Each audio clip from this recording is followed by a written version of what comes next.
Good evening.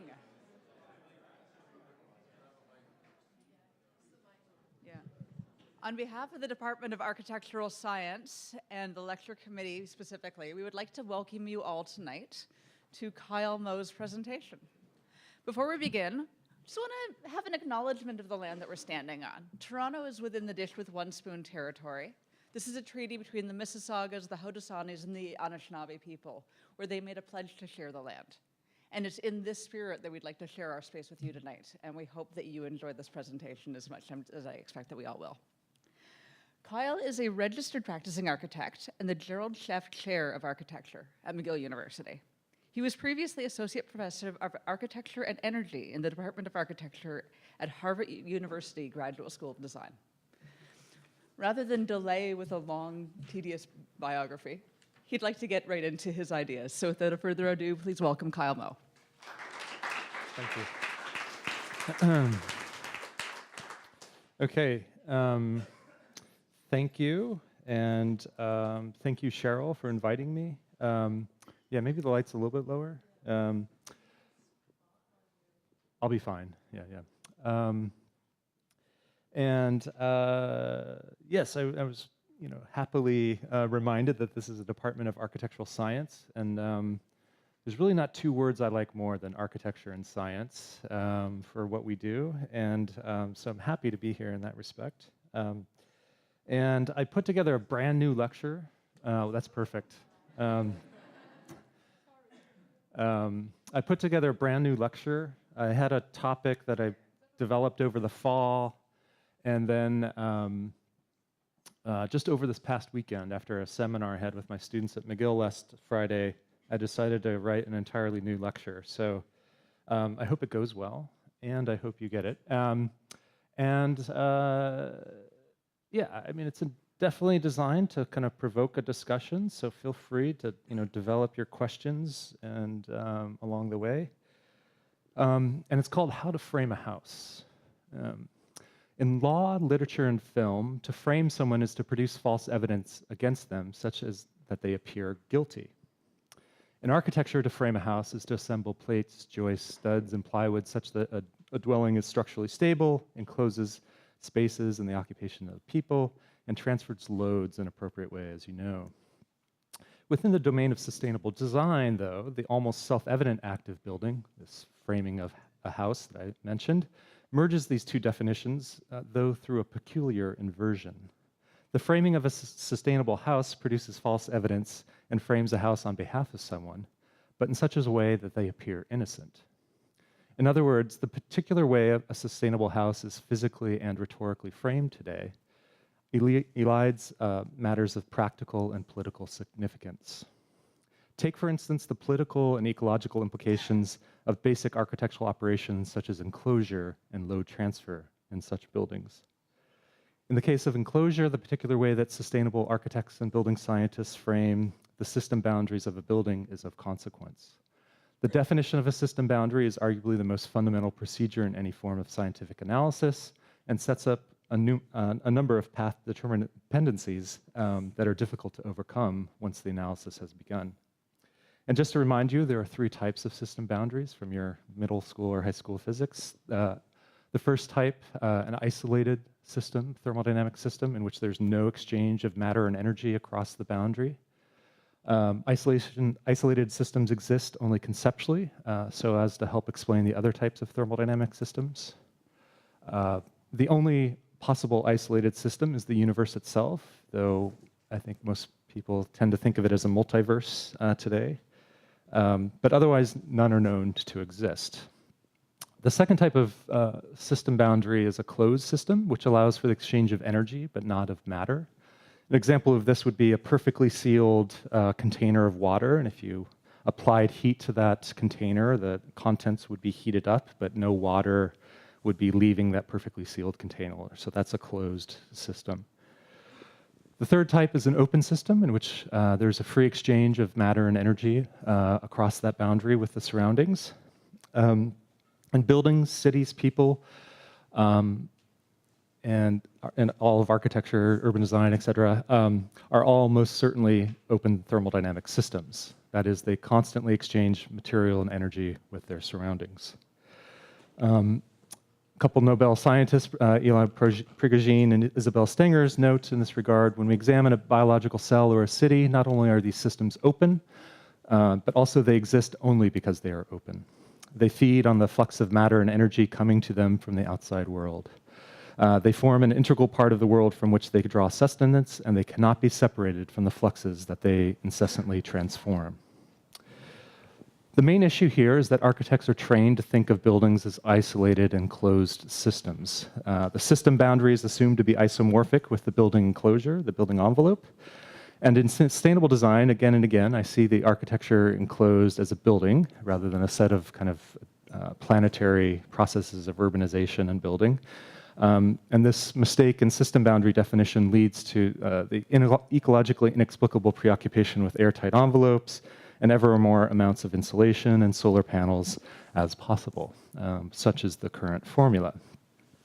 This errant and ultimately opportunistic characterization of building system boundaries then transposed onto disciplinary purview, which concretizes the conception of a building as an object in this modality of design. And several problematic path dependencies ensue from this system boundary definition.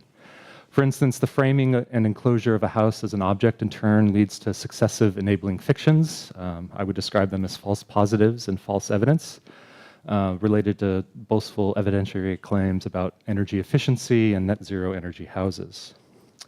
Yet the enclosure of the so-called optimized house, in fact, depends on much material and energy from well beyond their building as object system boundary.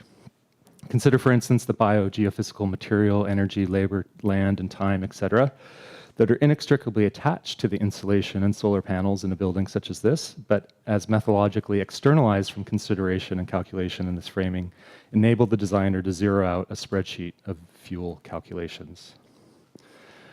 Through the enabling externalities of this types of house, its enclosure, the designer of such building envelopes in turn perpetuates and indeed expands forms of neoliberal enclosure in both physical and political terms. In political terms, and as a world system, the innocence-inducing claims of optimized sustainability for one person or household in one part of the world requires operations which occur in other far-flung places by other far-flung people under less than optimal conditions.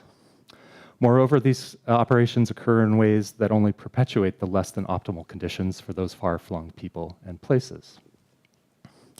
Take, for instance, hand-dug cobalt mining in the Congo, which emerged as part of the production of lithium batteries. These batteries are often key components of off-grid houses, some net zero buildings, and are the primary mover of electric vehicles, which often accompany such sustainable houses. This is a Congolese miner in a hand-dug cobalt mine, heading down into the earth to extract more ore. And you see all the tools that he has available to him there. It occurs in landscapes like this, where there are basically individual plots, where small collectives operate one of these mine shafts that we just saw. So they pull out ore, separate the cobalt, make more sandbags so they can keep going deeper. So it's both at a kind of very bottom-up, but also happens in sort of larger collectives, larger companies as well in the Congo. And this is, the kind of production of Congolese cobalt is directly connected to the kind of rise of electric vehicles and other sort of lithium-based prime movers. It's hard to argue that this is a clean energy or clean technology, maybe perhaps for the people in certain parts of the world, but not in these types of places. And of course, the labor conditions, including child labor and these kinds of contexts, are incredibly abusive. And this is what this guy's willing to do on a camera, in front of a camera. You can only imagine what else goes on.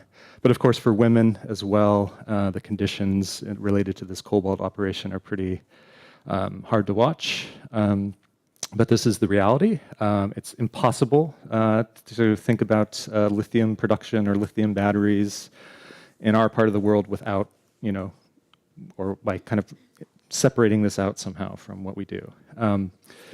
So this is what I mean by the enclosure and operation of the sustainable house enacts forms of neoliberal enclosure on other people and places. And evading the evidence provided to substantiate the innocence of the homeowner and car owner in the forms of data, charts, and green building certificates, the optimized architectural artifacts are nonetheless inextricably culpable in the engenderment of environmental and social cruelty elsewhere in the world system of the house. As far as I can tell, sustainable design offers very few ways to account for or assess the enclosure of these far-flung places and people as constitutive of the house. Likewise, it offers no way to value the life of a Congolese miner and the life of a net zero house owner. Though in ways that are difficult to substantiate in moral terms, the system design seems to bias the life of the latter.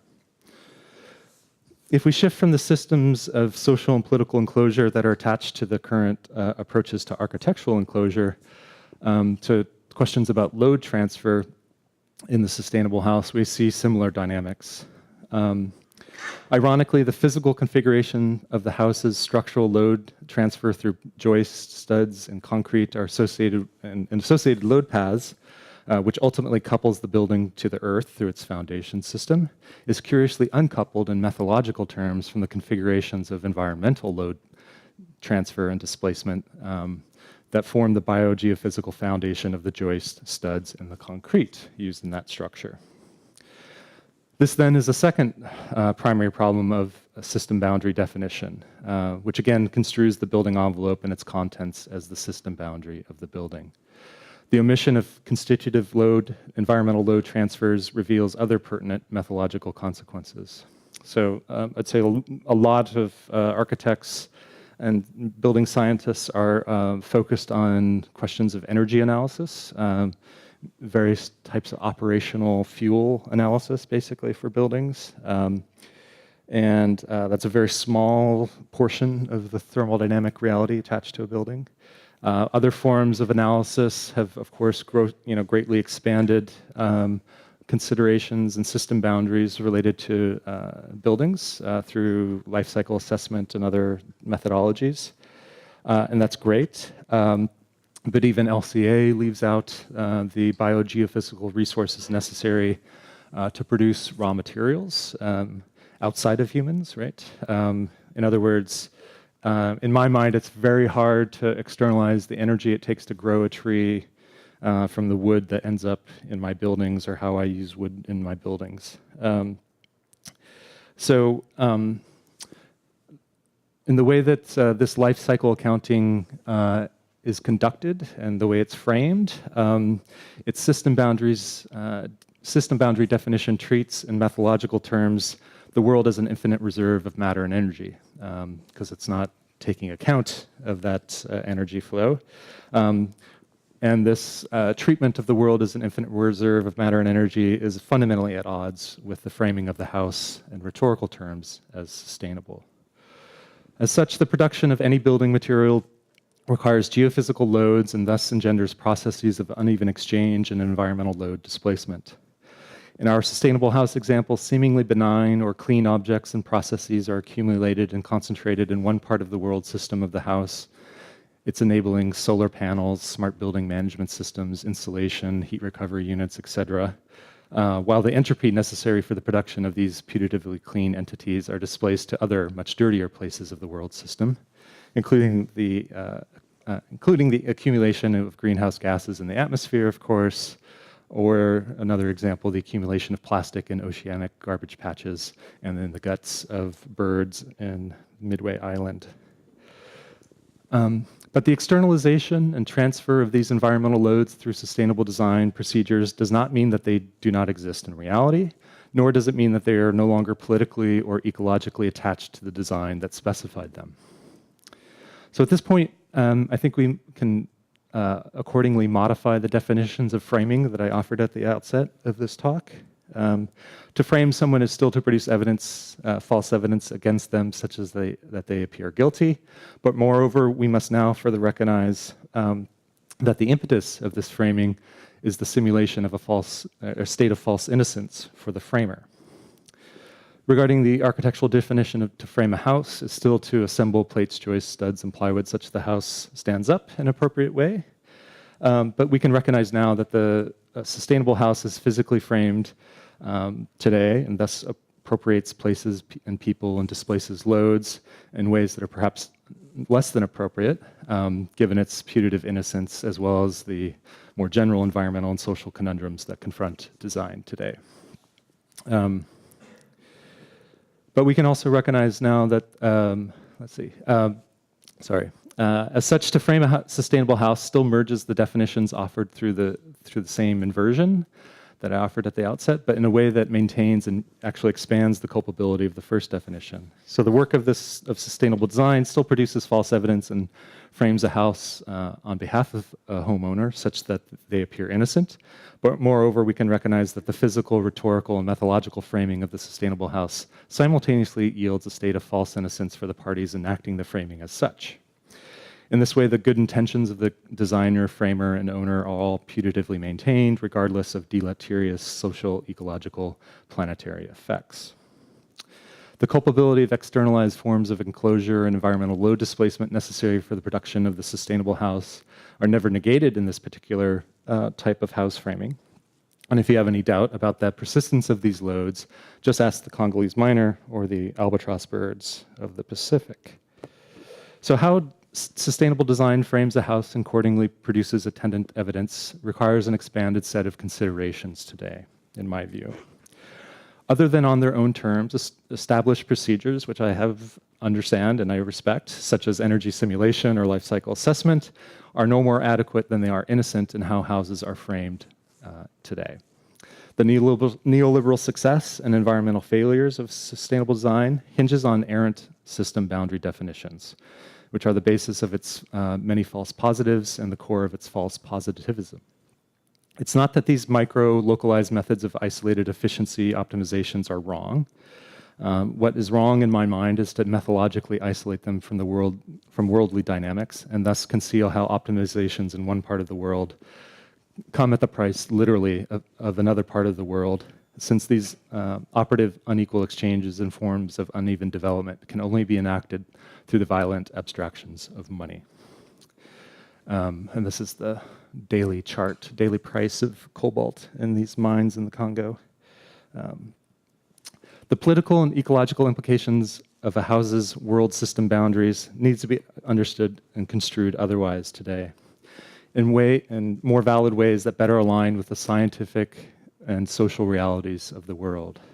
So we might begin by altering our assumption about the system boundaries of a building by placing it within its world systems.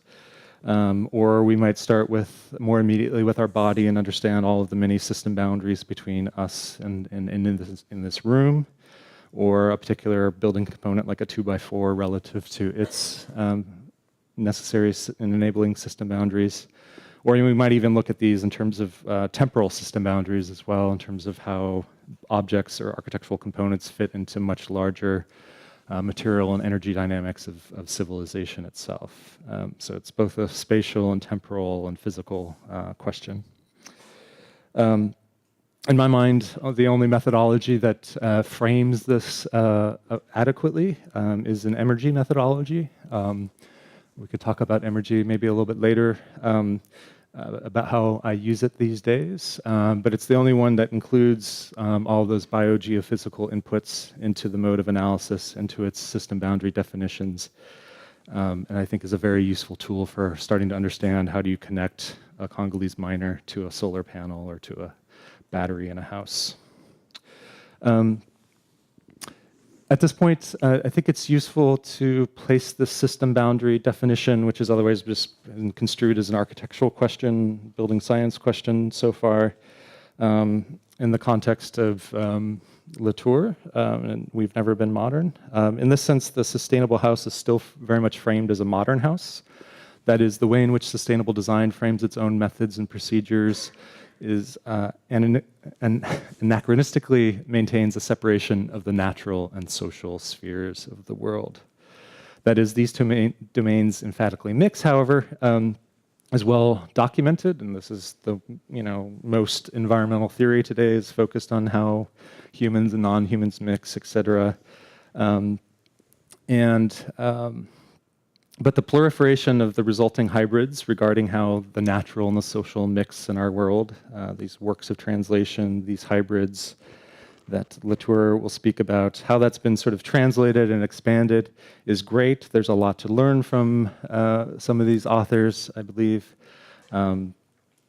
But I think it's important that when we look back, if we really want to understand how these mixtures occur, how the social mixes with the ecological, about how a sustainable house mixes with its world system, then we actually do need to maintain analytical distinctions between the natural and social, precisely so that we know how they come to mix. Whereas most of these kind of postmodern hybrid theorists are arguing that everything's just connected and there's no such thing as nature anymore or society or that sort of thing. I think it's important to know that there are things that existed before us, that will exist after us and independent of us, and how we mix with those things through all of our designs, social, physical, otherwise, is really important.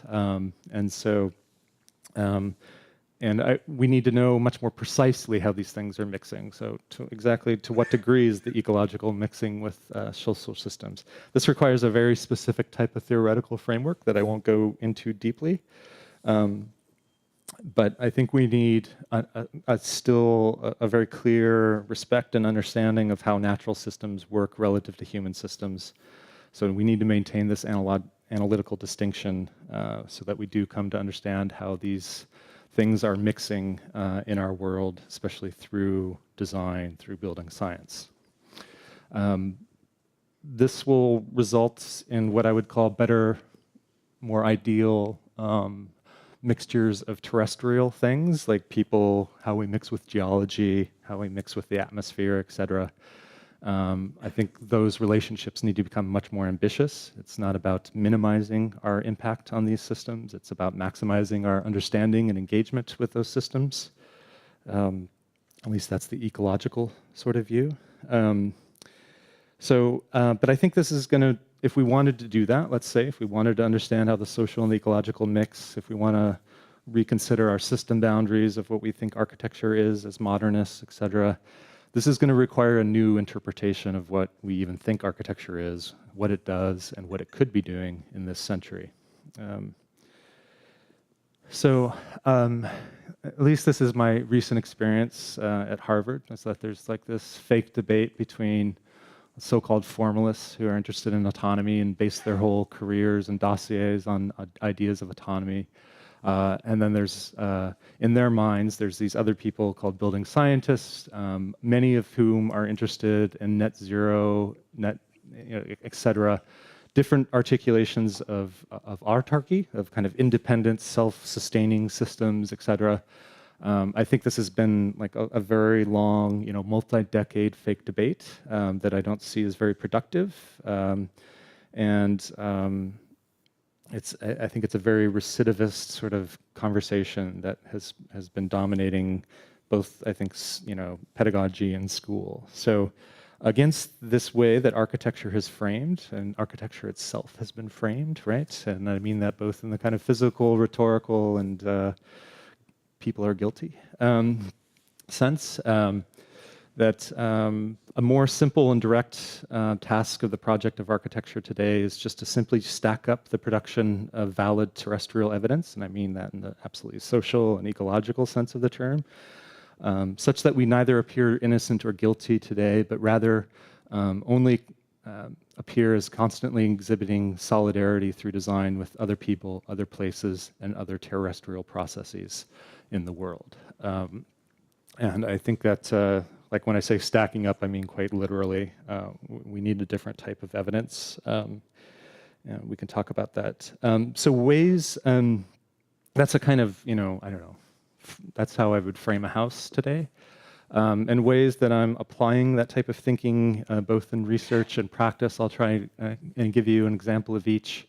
One would be this book called Empire, State, and Building, which builds directly on a book about energy analysis and architecture that I did with a colleague. And the kind of key piece of this book, The Hierarchy of Energy, is a very comprehensive, maybe the most comprehensive energy analysis of a building, which is at the University of Florida. It's a construction management building. It's neither here nor there in terms of design or performance. It's a LEED Gold building. What was important to us was to do this incredibly exhaustive energy analysis, so understand all the inputs, renewable, non-renewable, how things are connected and disconnected, what's being produced, and all of this. And with the eco-science methodology of energy, we can start to develop these charts that are based on a common unit of the solar M-joule, which allows us to make meaningful comparisons between photovoltaic panels and bricks and chilled water without translation problems. And all of that work is done is to produce this, what's called the hierarchy of energy, to start to understand in terms of orders of magnitude which aspects of a building actually matter and which ones maybe have less impact on an ecological system. And if you reshuffle that chart, then you end up with this view from an ecosystems point of view that the operational energy associated with the building is about 20% of the energy, and construction, maintenance, repair, demolition, all of those processes end up being around 80% of the energy associated with the building, which radically, I think, shifts. We've been highly focused on operational questions, better equipment, more insulation, et cetera. Nothing wrong with that per se, but if we, let's say, make that twice as efficient, now we have a 90-10% problem. And so there's bigger questions there. And just for some other context, our analysis more or less aligns with an Italian example of a similar scaled building. They didn't have air conditioning, so they're more like an 85-15 split. Rather than treating buildings as these kind of isolated, efficient objects, optimized objects, the point of the Empire State and Building book was to study, all of these, vast material energy inputs over time, and at a much larger scale, at a more of an urban scale. So the idea was to take the Empire State Building and do this type of analysis. It was a multi-year project. It initially started out with my colleague Jane Hutton, who was doing a similar study of Central Park and mapping it all out. It turns out that they're actually quite different entities, a park and a skyscraper. But some of the kind of motivation, like again, Latour comes back up about generating an earthly count of the building, actually understanding how all these systems are mixing. I think this is one way to do that. But I picked the Empire State Building in part because it's an iconic building in New York City that everybody in the world seems to know. And it has a very rich archive, which is accessible, which facilitated doing this type of analysis. But I also picked it because it has such a damn good title, Empire, State, and Building. And of course, you have Empire Building and State Building in there. But Empire, State, and Building became the 3 chapters of this book. So empire that word refers to a territory of material, energy, social exchanges that are usually governed in some particular way. But I call architecture an empire without rule because we don't pay any attention to it. We don't know how these systems operate, and we're not certainly impacting them in any sort of positive way. Once you understand what the empire of a building is, like a skyscraper in New York City, then we can start to evaluate its state. And I mean that both in its kind of political implication of the state, which would be the thing that would govern that territory, that empire. But also state is a wonderful term in thermodynamics, which describes the macroscopic, kind of properties or condition of a system at any given point. And once I do a chapter on empire and state, I can then talk about building in a very different sort of way. So the basic premise is to look at this. There's a couple other influences here, but the basic question was, where the hell does all this stuff come from, and why don't we know anything about it as architects? Braudel very important to this. At the end of all of his 1,000 pages of on the history of capitalism, he said it would just be best if we could just weigh urban systems, the entire mass of urban systems.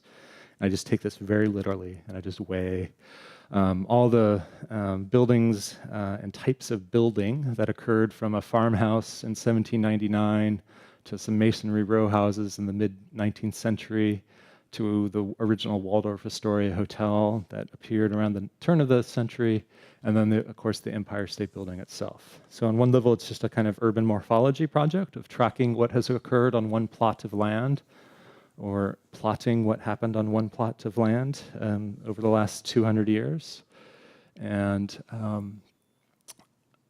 keeping track of every building material in each of these buildings, some of which were very detailed, like Farmer Thompson's house. You can actually figure out what was built first, and then the kind of sequence of additions that grew as his family grew, a couple outbuildings. This is the plot of the Empire State Building, but this was the sort of 22 acres that Farmer Thompson had, and he was just growing vegetables on this plot of land. There was a little creek running through it, and and that lasted basically one generation, about 30 years before he sold it. I guess his kids didn't want to go into farming. Standard American story. But even at this point, we still have a relatively global footprint. There are materials coming in from England at this point, and extending into the Midwest and into the Northeast as well. And I like to look at these and kind of study them as a kind of system. They are form, space, material, time. Everything that you would think about as a kind of architecture is embedded in these depictions of building. Like I said, by the mid-19th century, there was a kind of a whole set of speculative, after the Manhattan was gridded, there was a whole set of speculative housing, kind of typical row houses that some of which are nice, what we would call brownstones today. Some larger buildings on Broadway, but we're interested on Fifth Avenue, where there's these two larger sort of mansions that the Astor family built, which are really quite wonderful buildings, built with finer materials, stones, pressed brick from Philadelphia, etc. Much better, much bigger buildings. Part of that is the increased footprint of the kind of intake of material and energy from across the globe. So that's increasing. In 1890, 1892, one of the Astor nephews inherited one of these mansions, but was disenchanted with New York at this point. So he tore down his mansion and built a 13-story hotel on the plot as part of the kind of speculation of Midtown Manhattan. But this was also done despite his aunt, who lived to the north of him, so to always put her in shadow was to build this big hotel. And it worked because she tore down her mansion after about 30 years as well, and built a 16-story hotel that mated with the original hotel, and that became what we would know as the Waldorf Astoria Hotel, which was really the kind of living room of New York City, a hub of all kinds of activity, a quite important building to the civics of Manhattan. And in this part of the book, I go into the kind of daily metabolism. I can tell you how many chickens, how many loaves of bread, how many gallons of milk and coffee were drunk every day, how many loads of laundry.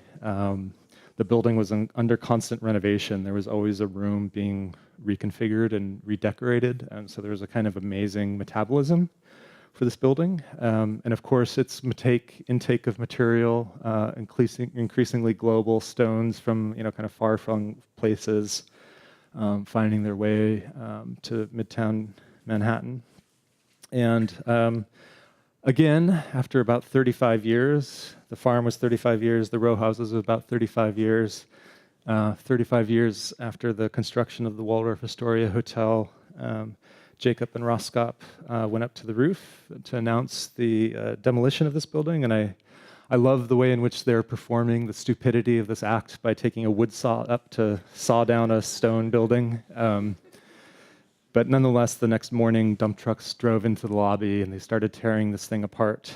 One of my favorite photos is some of the Irish laborers mocking the New York 400 who would have otherwise been dancing in this ballroom as they're taking it apart. But it's a very visceral building. It's a very beautiful building, very well built, would have easily lasted hundreds of years. And the amazing documentation of its demolition is pretty striking. And all of this material, about 95% of that incredibly impressive pile of stone and masonry and iron and steel, it was loaded onto trucks onto 33rd Avenue and taken to the East River and loaded onto barges and then taken out to this point 11 miles off the coast of Sandy Hook, New Jersey, where it's dumped, and you can go collect whatever column or window frame, whatever you want to get out of it. It's all there still.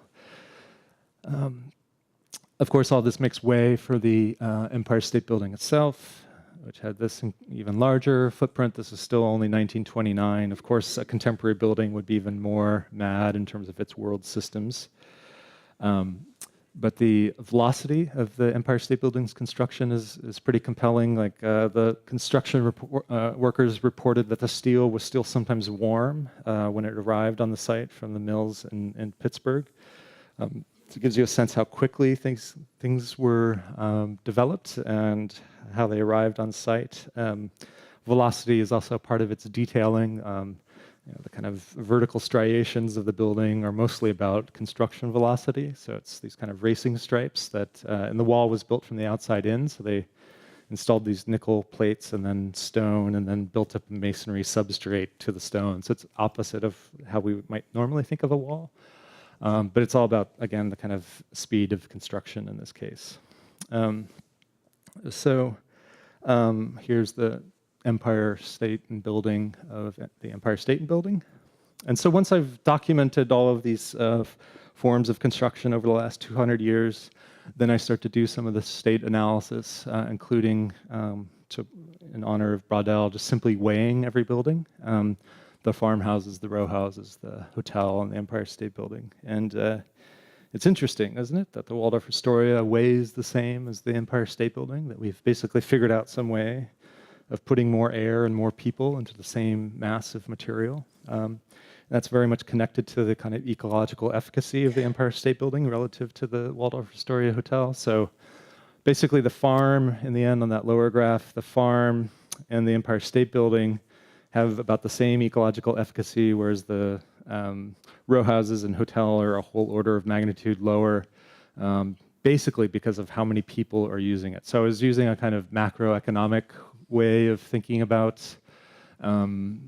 this plot of land and what it's contributing to New York City. So what I mean by that is basically how many people does it house, accommodate, and what's the kind of work capacity of those people? So what is it contributing to the city in different sort of ways? So the farm maybe had 6 or 8 people at any given time, and you can see getting up to 20,000 people. Just packing more people into a site is pretty good from an ecological perspective in terms of its overall urbanism. But I was also looking at, if we had a kind of non-obsolescence approach to as the basis of architecture, and you allowed the farm to persist, or you allowed the hotel to persist for a couple hundred years rather than 35 years, some of these kind of ecological efficacies and indicators start to flatten out, that the skyscraper can be as good as the hotel if you allow it to things to persist. So questions about duration become very important, which is different than just saying durability. Just knowing how long things should last is very important. We did do a little study that if for some reason we had to replace the Empire State Building and we were going to do it in a contemporary kind of LEED system with all the usual double glazed facades and all these sorts of things, that this, to enclose the same amount of space and people, that this would require about 3 times as much energy to do the exact same work. So there's kind of questions about the efficacy of certain techniques. And this might seem the most sort of abstract, but for me it's the most important. Within ecosystem science, there's a lot of sort of conclusions that there's this thing called residency time. So basically the amount of time that energy and material stays in a system, the more mature, healthy, diverse that system is. So knowing how long the velocity and momentum of your building in my mind, is really important. So we have all these spreadsheets calculating the kind of, the velocity of brick attached to the hotel, et cetera. So we can tell you things about the momentum of these processes. So this is, this is one type of analysis that I think takes on questions of urbanization, history, architecture, different construction techniques, regimes, different political paradigms across that time period, et cetera, and starts to find some way to relate those things that are deeply ecological, like the biogeophysical sources of those material and all the kind of social dynamics that are attached to them. And I'll just try and go through one of my buildings very briefly, just to give you a sense of how some of this stuff enters into my mind, but I'm going to go quickly through this, so we can ask questions later. This is a project in Colorado where I've built a bunch of projects. So this is what's known as the stack house. And I tend to build these myself because nobody else will build them. So we're in the high country in Colorado, about 9,000 feet above sea level. And it's a very remote site that you can't drive to. But it's not isolated, right? It's very much an open system. And I had to carry these timbers up to the site. Each one weighs a couple hundred pounds. So this is, the construction of this building is just 6x8 spruce timbers, so about that big.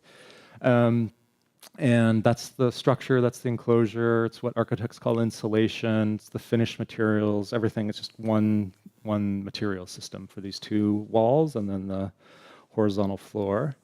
And there's some enormous thermal bridges through this wall, these big steel black boxes, which are just pure conductors. But they also are there to frame certain views that are important to the client in this landscape, including some of the other buildings we've built. But it's really the construction of this that I want to go through, and I'll save a little bit of time by just jumping to the walls. So there you see those 6x8 spruce timbers that are pretty rough, pretty low processed. And I'll just go through a couple different scales of how I would say these material systems are coupled with other social, including our body systems. So this guy will call me in the middle of February. He'll be up in this space painting or doing yoga, etc. And it's well below zero. There's feet of snow outside, and he's calling to tell me that he's just quite comfortable in his t-shirt and shorts. And there's no pipes, there's no wires, there's no systems in this building, other than its pile of wood and glass and steel and concrete. So there's some very particular ways and reasons why he's calling me to report on that in that particular way. I have this essay and the new book that Jane and I did on wood urbanism, that our values are not our values, kind of explaining some of these terms that are a part of building science, but they're, I think, quite obscure. They're not in too many textbooks. But thermal effusivity is one of my favorite. Well, I'll just explain it to you through an example. So if I had a block of wood and a block of steel in here, and they're both in this space for a couple weeks, they've completely normalized in terms of temperature with the space, and you came up and you put your hand on or touched the piece of wood or near the piece of steel, you would tell me that the steel feels cold, right? They're the exact same temperature though, right? So what you're sensing is that for some reason, your body's losing more heat more quickly to the steel object than to the wood object, right? That's what's behind when we say the wood building feels warm, right? I love this because it's highly subjective. It's about comfort and our perceptions of comfort, but it's still something you can calculate. It's still quantitative. And so this is the effusivity value of our skin relative to, so we're transferring a lot more heat to these more dense materials and then much less to these sort of cellular solid structures of the woods and cork and that sort of thing. And I think this is actually a part of the discipline. I think people like Frank Lloyd Wright would never know what that term meant, but I think kind of intuitively, if you study how different material systems are disposed in some of the better buildings. I think he's thinking about effusivity a bit, again, from a very intuitive sort of level. Other, I think, important parameters are like diffusivity, which deals with the kind of volumetric movement of heat in an object over time. So it's not a steady state calculation like R values are, or U values. I always like the equation because it seems like you kind of know everything, but it all hinges on specific heat capacity. And I'm pretty sure all of you students have definitely had a lecture on it, probably 2, and you probably took a quiz on it. And so what is it? She's smiling, she knows. No? I just think it's worth thinking about because it helps us connect to the kind of molecular realities of architecture. So here's some specific heat values for different materials, and how do you explain the jump between concrete, oak, and water? What's going on there? Why are those like it's always explained in this kind of mystical sort of way, like you can have like a thermal lag or these sorts of things, and they're like certain materials are better, and maybe you should use water. It's like this kind of magical thing in the building science textbooks. What's going on there is that the oak has it has some water in it, so that's one reason its number is much higher than some of the other materials. But water is so high. Specific heat is what? The amount of energy it takes to raise a unit of whatever by a unit of whatever, right? So it's a kind of calculation of heat input for some kind of change. And the reason that water has such a high specific heat capacity is because at the molecular level, it has more degrees of freedom. So you have to put more energy into it, and basically the water molecules have to oscillate in more directions and more axes, rotational, et cetera, bending. So it takes more energy to go through all of those, where the other lattices are a little bit more stiff. They don't have as many degrees of freedom, so that energy input translates into heat more quickly, right? So this is all the phase change diagrams that I'm sure you've been through, et cetera. But it's just important to understand what's going on with the molecules inside of wood to understand how our bodies are relating to it. So there's both the effusivity, which is its own phenomenon, and then there's the kind of very unique thermal capacity of wood, which behaves very differently than like a typical trom wall or other kind of thermal mass, this is an Ashby chart showing you which materials might be good for a trom wall.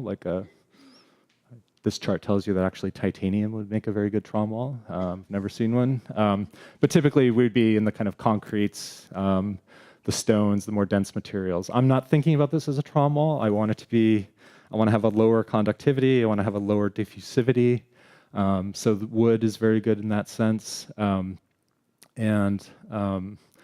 you can see that how wood is sitting in between the foams, all the insulative materials, what we call insulation, and the more dense structural materials like stone or steel, or et cetera. So wood is this kind of occupying this interesting space relative to those two materials, in which it's kind of a structural foam, if you think about it at its material architecture scale.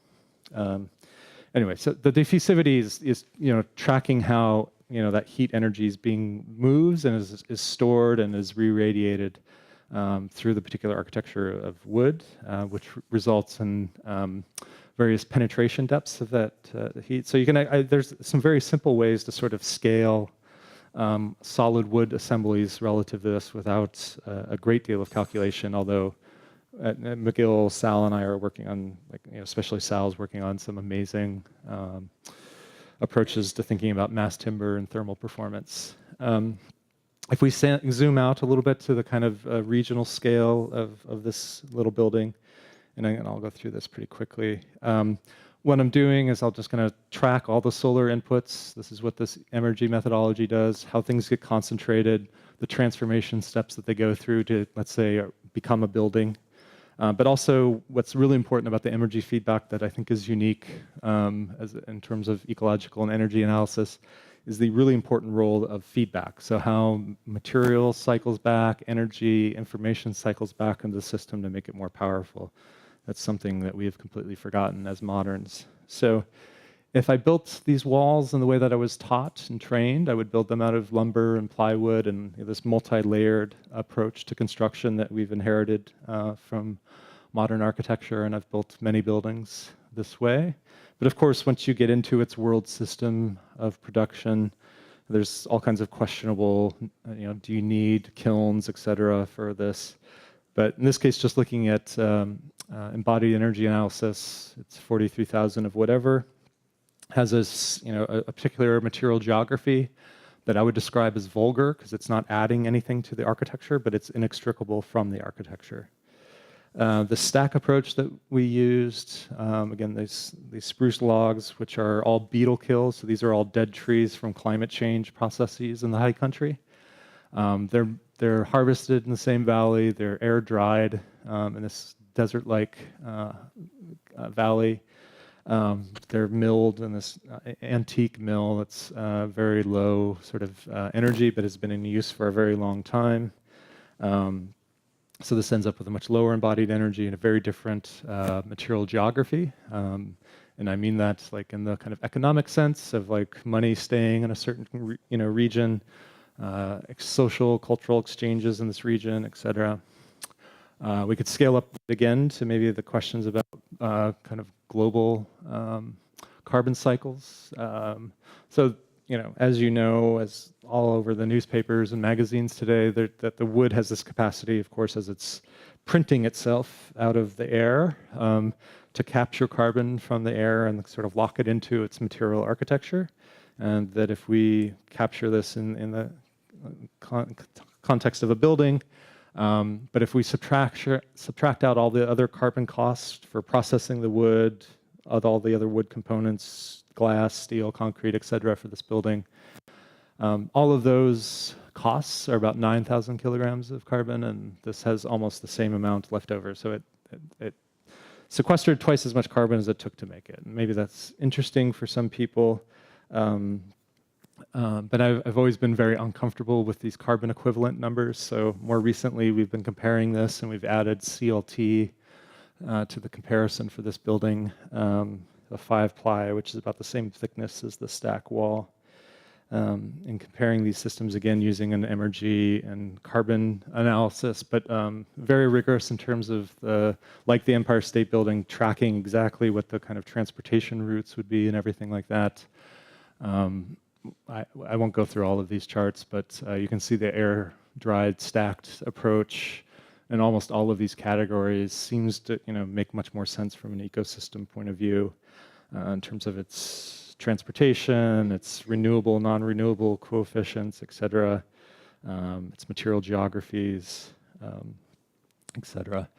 Don't need to go into every single detail here. So I will finish up with just a couple of questions. So if we think back from how we might otherwise frame a house, how we might start to think about architecture and history in terms of like the Empire State Building, or how we might frame a building out in the middle of nowhere. For me, one of the most important questions is, what is your system boundary and why as an architect? And then parallel to that is the question, a deeply methodological question of what are you externalizing and why? Are you externalizing forms of energy, human cruelty? What are we doing when we're specifying and designing a building? And there's definite ecological and political significance to those types of questions for me, scientific efficacy to those questions. But for me, it's a deeply architectural concern. I think actually these questions, if you think back to the opening books of Vitruvius or Palladio, Alberti, I think the whole history of the discipline has been much more engaged with these kind of terrestrial considerations of buildings and their world systems than we as moderns have been construing them. So I see it as a deeply architectural question as much as an ecological or political question, but they're all equally important to me. All right, I'm leaving it there, and now it's time for questions. Yeah.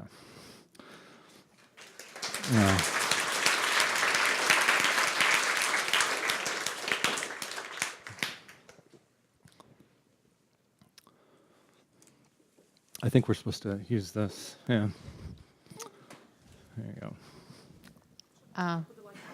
Sure. Yeah. It's a very simple question. Thank you for your presentation, first of all. The black boxes in your stack house that you called thermal bridges, you said they were windows with different views. Yep. Is that correct? Yeah. And what else do they do? Oh, they definitely, they're for views, but they're also what we call cooling in terms of removing excess heat from the space.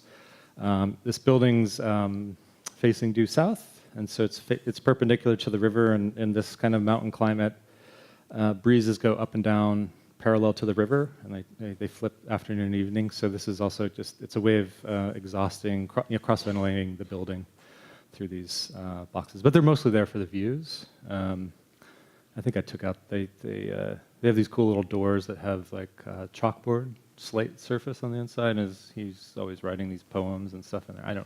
He uses them for different things, yeah. Yeah. Thank you.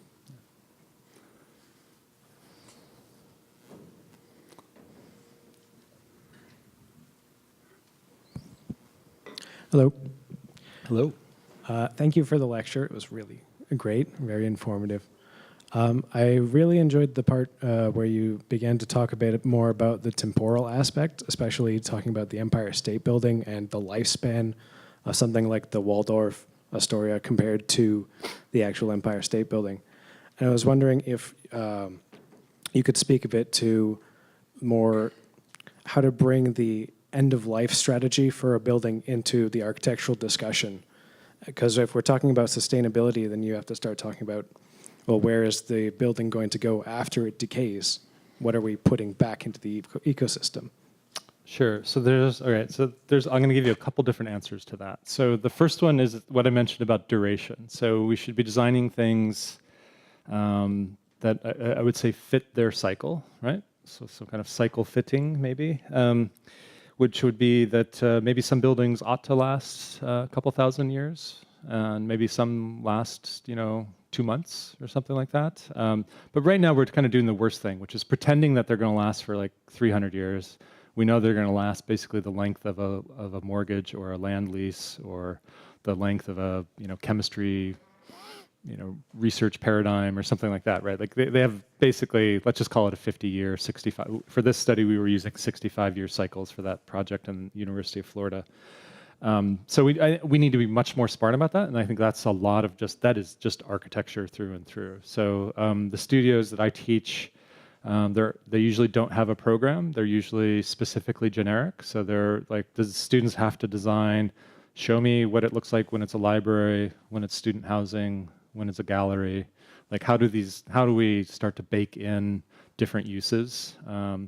And if you look at any of the cities that you'd like to go visit, like Rome or something like that, you see that buildings are basically specifically generic, and that most of the building fabric has been reused and repurposed in all kinds of interesting ways. And oh, isn't that beautiful, by the way, right?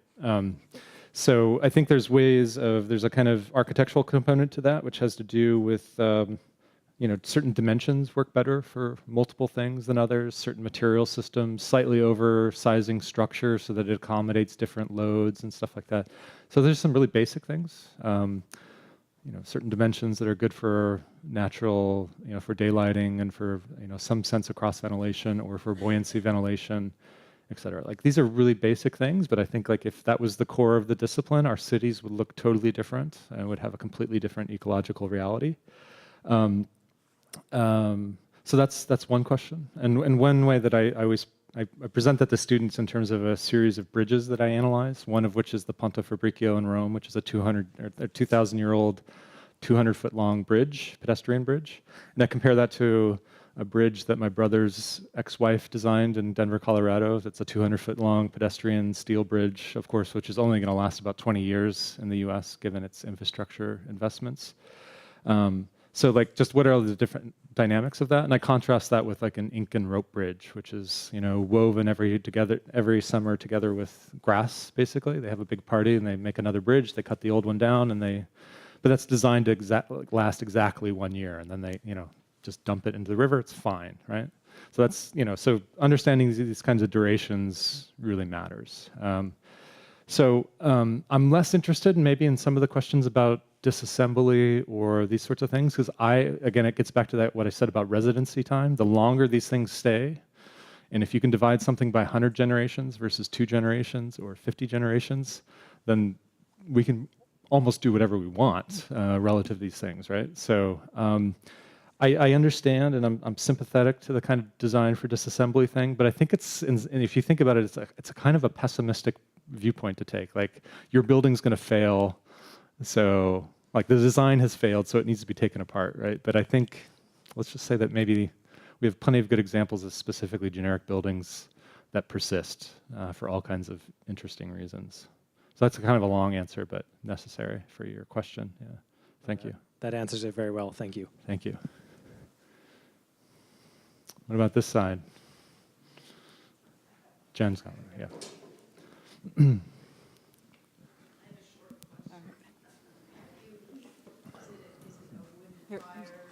How do you heat that building? Well, he recently, he renovated it, which is, you know, you always, but you know, for its first 10 years of its life, it didn't have a heater. The sun was the heater, and your body was the heater. But at night? That night, it's whatever heat you get from the retained, you know, heat in the wall, like and then it's, good thermals. but it's very much. When I was figuring out how thick the wall should be, I mean, there wasn't like any simple equation to look at. So what I did was looked at, in which, you know, any number of the log cabins in this part of the world that I know quite well, and how they behave thermally, even in the dead of winter, et cetera. But the log cabin is like 12 inches, and then nothing, and then 12 inches, and then nothing. So I just thought, well, maybe 6 inches everywhere is like a good place to start. Yeah, it's like a little chilly, like it's a little uncomfortable maybe when you wake up, or maybe it's invigorating to wake up with all of that. So I mean, I think that's another question about, maybe that's where your question is going, about comfort ranges or something, but. That's not my question. Okay, but that's yours. But Yeah. maybe then what's missing from the drawing is the clothing layers and the. Sure, the- a that- sleeping that- bag, yeah. exactly. That's a smart use of wool, you know, like Yeah. certain materials, yeah, okay. Just one last short question. Yeah. One last short question about the. So it's a almost an identical section to Frank Lloyd Wright's. You had a diagram of the Jacob's house, yeah. the Jacob's house or any of those prefab. Yeah, it's Yeah. a solid wood wall, But- but you know, he did a kind of early cross lamination, yeah. Okay. I am going to deviate from expectations. I'm not going to ask you a technical question at all. Good. Okay. The introduction, and I've background, I used to work in the developing world, You okay? and I'm very familiar with why people take those labor jobs. So my question for you is twofold. First off, do you think it's bad that the or the miners in Congo now have a much larger market and a lot more profit margin potential on what they're making? And second off, given all of the challenges we have with how quickly our global population is expanding, the reality is we're going to have to build something.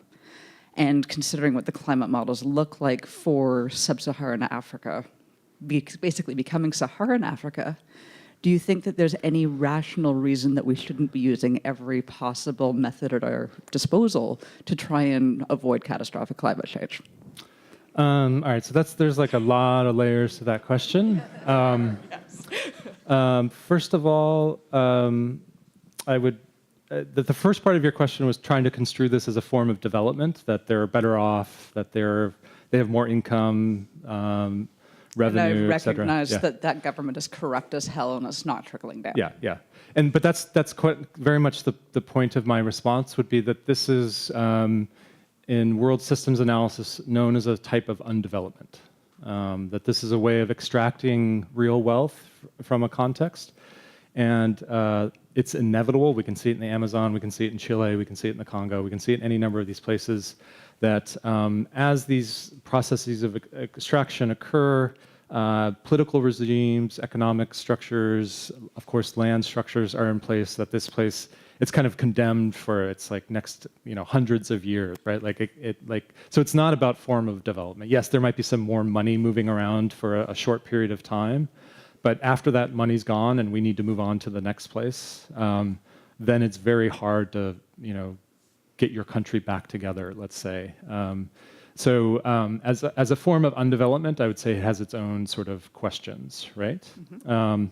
So the second part of the question is, like, shouldn't we be using all of available resources to set up some structures that do make sense? The stacked house is nice, but Toronto in and of itself has 100,000 immigrants every year. Yeah. 100,000 people in Toronto need new housing. That's not sustainable.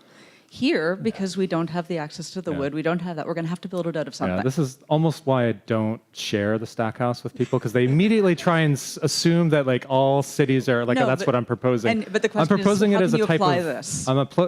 Like I offer the stack house as a kind of mentality. If I work on 600 square foot buildings, because that's what I can actually keep track of.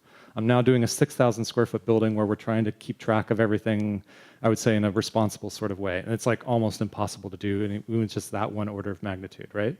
But I'm trying to take it very seriously. But that is part of the point, is that I'm thinking about this stuff constantly, and all I can do is a 600 square foot building, and there's still big flaws with it, right? So what are we doing with the city? That's why I'm working on the Empire State Building. That's why I'm working on the Seagram Building right now, to start to understand these much larger systems, much bigger groups of people, et cetera. That's super important. But you did ask a question of like, shouldn't we be using sort of all available resources to set up some sort of system? Yes, and like that's Howard T. Odom's the final book is basically saying we should use the remaining petroleum reserves to set up a structure that is plausible. Part of that premise is that there's going to be far fewer people around to use those systems. Like that's a very stark reality, from a deep systems ecologist, and I tend to agree. But is a lithium battery, like the kind of planetary urbanization analysis we did of lithium batteries last spring at the GSD, just as much carbon is involved in the production, transportation of these batteries that end up in a Prius and California or something like that. Like it's not as carbon neutral or clean or anything like that. Again, so it's a system boundary definition. For the person driving that car, for the person in that off-grid house or something, maybe it is, but there's a lot of mythology going on in that about. So, and again, for me, it's a really important question. Like, how do you value this guy versus this person in the developed world that has access to all of these so-called clean things, et cetera? Like, are you saying that one part of the world's more important than others, et cetera? These are difficult questions, right? Yeah. And I think the electric cars is a bit of a false dichotomy, because you could make exactly the same argument for the environmental toll that oil extraction has. We just go a few countries north and look at what the oil companies have done to Nigeria and to Indonesia and that sort of thing, right? Like it's hard to say, other than, well, we'll all stop driving and we'll just walk everywhere. There's a lot of places where our civilization as we know it just isn't sustainable. So I really appreciate the perspective that you're bringing, saying, listen, like this whole thing is a myth, but the question is, I don't want people to think that it can be perverted to say, well, let's not try. Right? No, and I think that is one cynical outcome, is to say it's too much. That's I describe that as the Thelma and Louise approach, just like, let's just enjoy it and go off the cliff.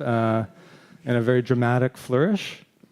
It's actually fairly rational as one response. Well, I'll just summarize it by saying Ivan Illich said that revolution's going to happen at the speed of a bicycle. And yes, when I say we need a new interpretation of architecture, I'm talking about all of that stuff. Yeah. Do we need to be driving so much stuff around? Do we need to be like all that, it's insane. Flying here, first of all, is insane. Landing, seeing the traffic, like it's just insane. It's totally insane. So isn't it worth just stepping back and asking the question, like, yeah, maybe we should just be walking, maybe we should be maybe we should have some studios that think that through, rather than perpetuating the same modernist myths that put us into this situation, right? So, yeah, I don't mean to say that there's that lithium is like not part of that, but it has problems, and petroleum has problems, but they all have problems, right? And just buying a farm and living by yourself has huge problems too, right? So I'm saying, if anything, the argument is that we just need to think these things through in a way that we're not right now. And just running another studio, doing a library on the corner of 5th and whatever, it maybe is like, I think we should be doing that. Like, we'll keep doing that sort of work, but we should have some disciplinary imagination about what some of these things will be, which will be happening in the context of these students' careers. Awesome. Thank yeah, you. yeah. Who can I give this to next?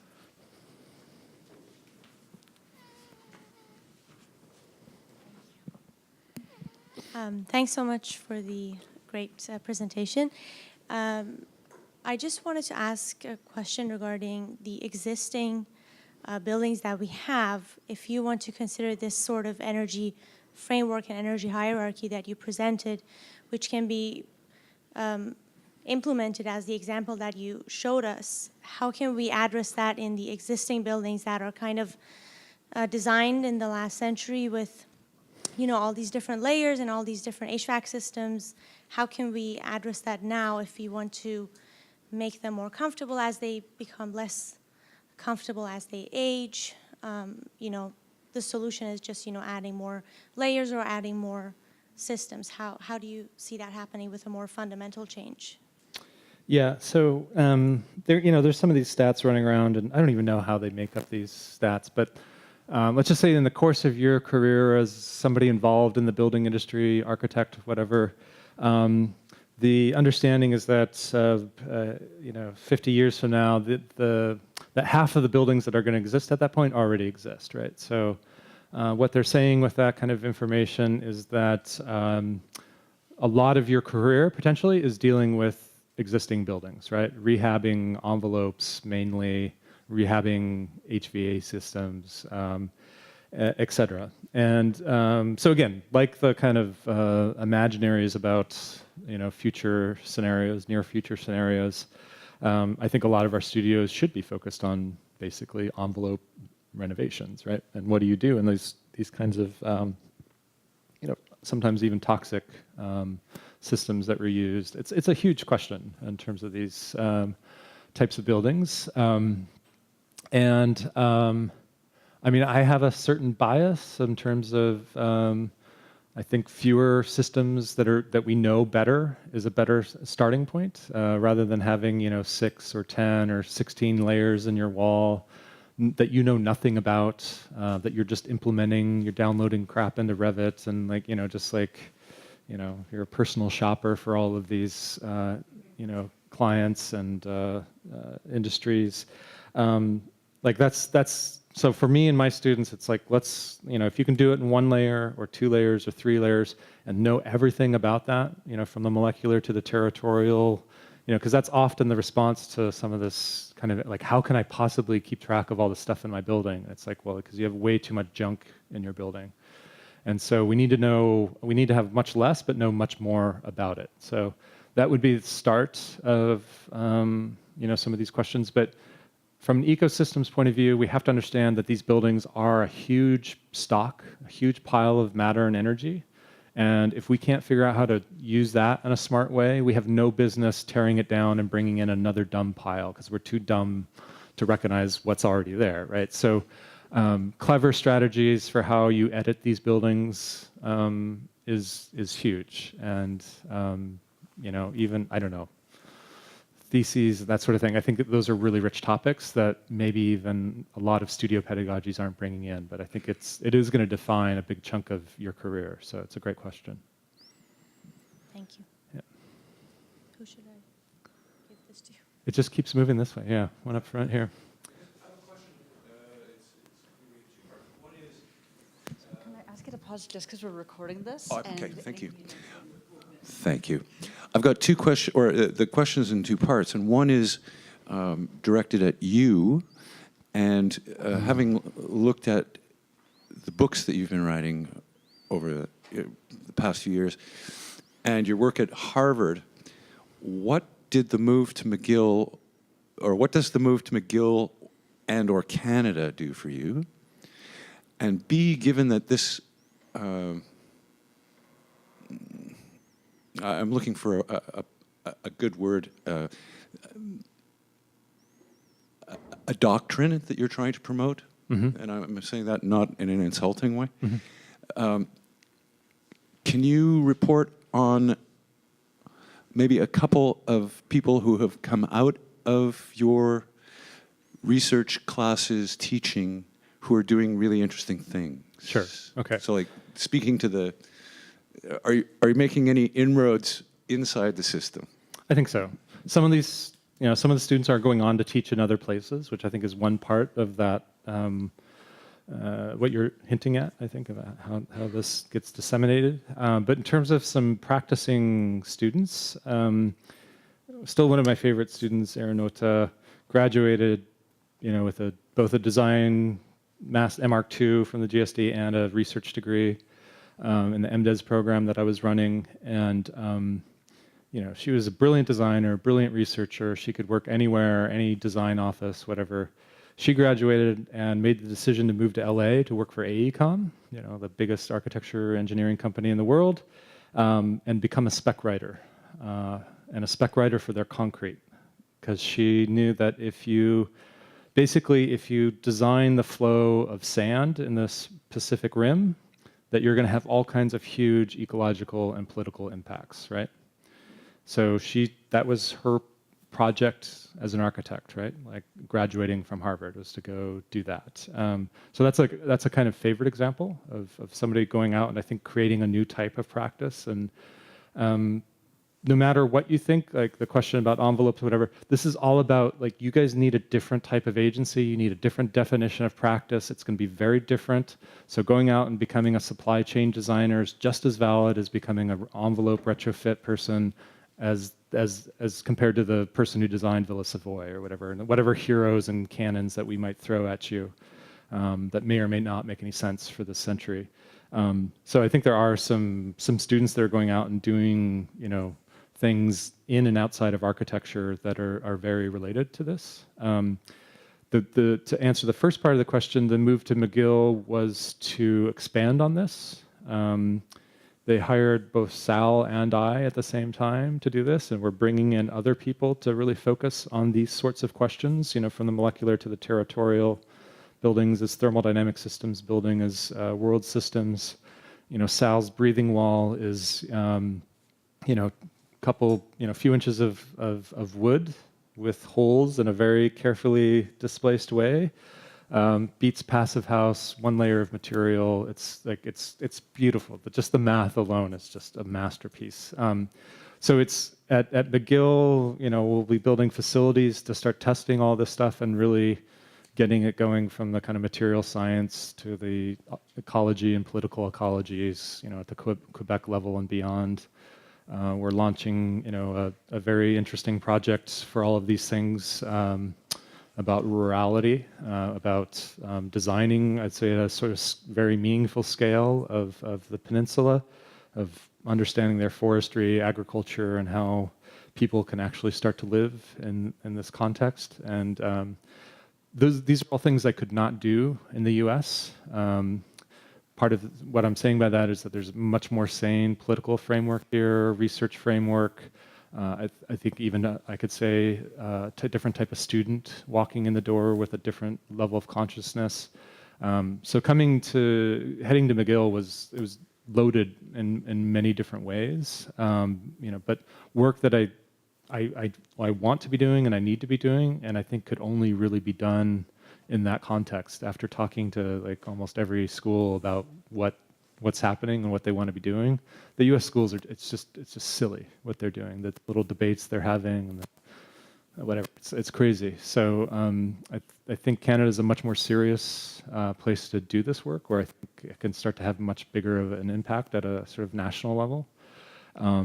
I'm also coming to Canada because it's a really intense extraction economy, and I want to put this work in a difficult context in that respect, or a loaded context. But some forms of extraction, like whatever, I don't know, let's just say 17th century agriculture and forestry were not, it was pretty sane, uncomfortable but sane. So it's possible. I think there's things that you can do in Canada in this century that are going to be very difficult to do, even as climate keeps changing places. I don't know. That's a long answer, but that's all of it. Yeah. All right. Can we bring the mic back around this way,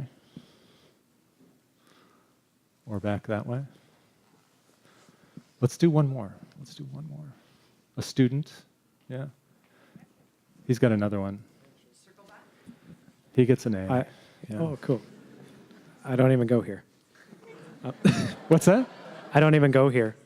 Yeah. This yeah, school. Yeah. Yeah. Oh, okay. I held on to this one to give everyone else a chance to get questions, but really quick, what's the deal with the roof on the stack house? That is the one part I can't really figure out. I skipped over it. Look, I even have slides. It says the roof. So the roof is, it's not like some big ecological argument, but I still think it's interesting. So the roof, where it meets the eastern wall, has this slight asymmetrical belly to it. And where it meets the west wall, it's dead flat. So of course, the geometry is a ruled surface. So if you connect all those dots, it added about 17 and a half minutes to the construction process to cut those joists slightly different. I timed it. So I was curious. And this was it under construction. The building inspector happened to stop by because it was his fly fishing day. And he thought the roof was failing.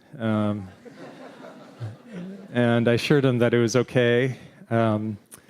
So you can see that it was part, skate park, part roof up there for a little while. And but of course, this is all just about draining, snow and rain out through this large scupper.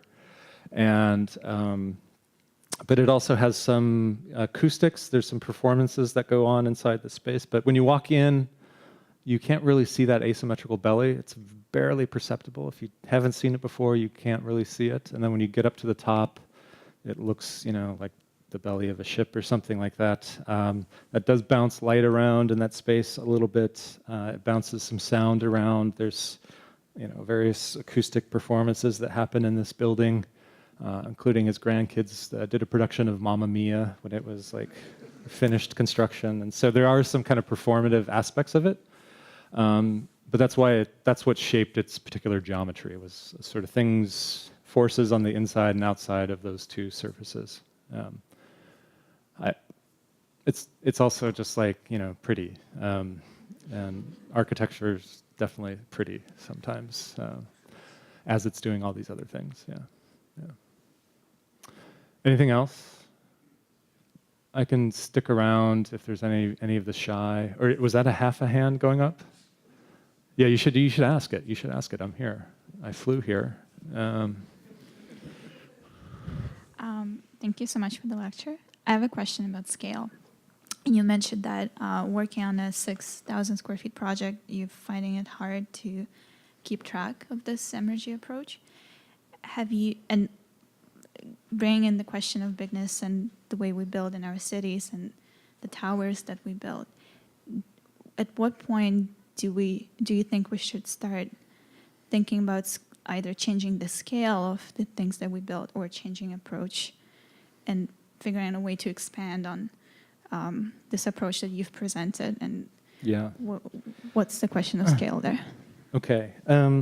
So one important distinction I would make first is, rather than purely thinking about scale in the way that we think about it in architecture in terms of like I don't know, an office building is bigger than I would encourage you to always and only work on the correct order of magnitude, which sounds like scale, but some magnitudes might be that the brick masonry of that 200-year-old building that's only this size or something actually makes a lot more sense than the 10-story building that's built with other materials or something. So scale alone won't give you necessarily the right sort of framework to thinking about. So if you work on the right order of magnitude in terms of ecological quantities or magnitudes of uneven exchange or development or something like that, then I think we start asking more precise questions and we might make better decisions. If it's just simply scale, then we're gonna do some wrong stuff along the way. So orders of magnitude is definitely, that's my second. Like, I always ask students what's system boundary,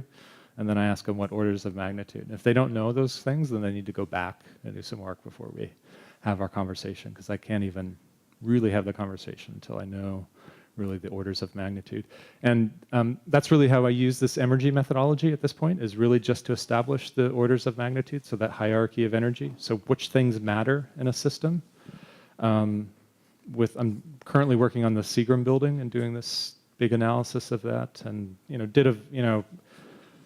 it only took a couple years to model every single piece of the Seagram building, and therefore then start to build an energy database and understand the orders of magnitude involved.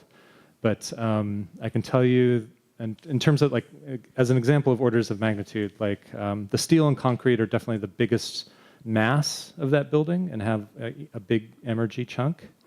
But for instance, the bronze, which is actually brass envelope of that building, is 3% of its weight, but has 47% of its energy.